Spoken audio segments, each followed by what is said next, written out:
Kadin Jatim tidak menampik jika pembatasan sosial Jawa Bali akan menjadi pukulan bagi industri di Jawa Timur. Meski demikian, pemberlakuan pembatasan sosial yang hanya 14 hari tidak akan memukul terlalu berat. Kadin Jatim optimis dalam triwulan pertama tahun 2021 pertumbuhan ekonomi di Jawa Timur bisa mencapai 1%. Target ini terbantukan dengan kabar kedatangan vaksin yang membuat sentimen positif bagi dunia industri dan UMKM.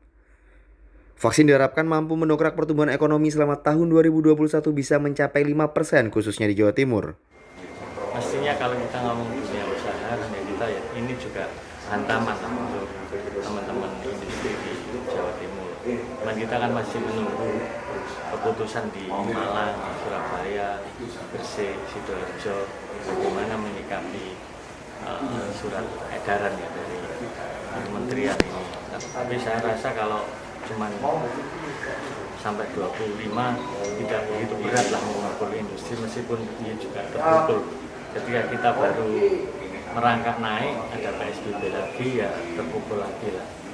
Tapi Kadin Jawa Timur tetap optimis di triwulan pertama tahun 2021 itu di Jawa Timur bisa tumbuh 1% lah, dan 2021 ketika ada isu tentang vaksin ini juga membuat sentimen positif buat dunia industri dan UMKM anggota Kadin, sehingga di tahun 2021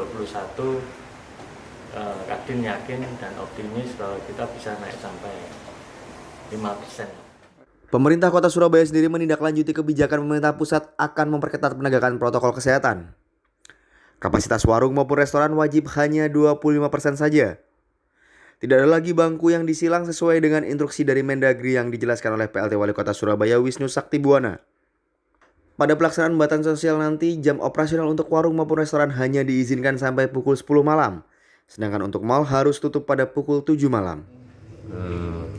Saya tetap menyampaikan dulu kalau memungkinkan Surabaya itu didiskresi, karena itu kan kondisi Surabaya ini kan angka kematiannya turun, konfirm positif juga lebih rendah daripada yang sembuh. Jadi indikator-indikatornya menunjukkan yang membaik. Nah, kalau kita PSBB itu juga problem di bawah juga, kita harus memberikan pemahaman lagi.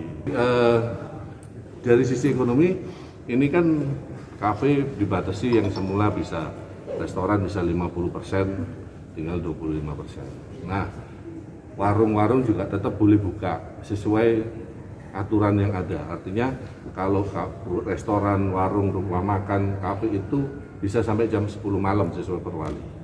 Tetapi pusat perbelanjaan, mal tutup jam 7 sesuai dengan instruksi Mendagri. Nah, dari situ sebetulnya masih ada putaran ekonomi di bawah. Tinggal kita ketati saja bahwa protokol kesehatan itu harus betul-betul ditegakkan. Jadi contohnya kalau selama ini, misalkan dengan kapasitas 50% itu pasti ada bangku yang disilang. Sekarang tidak ada lagi bangku yang disilang, tapi bangku yang disediakan cuma 25%. Karena pengalaman kita keliling, banyak yang kena sanksi teguran administrasi atau mungkin sampai penutupan itu, karena bangku yang disilang akhirnya diisi juga kalau pengunjungnya ramai.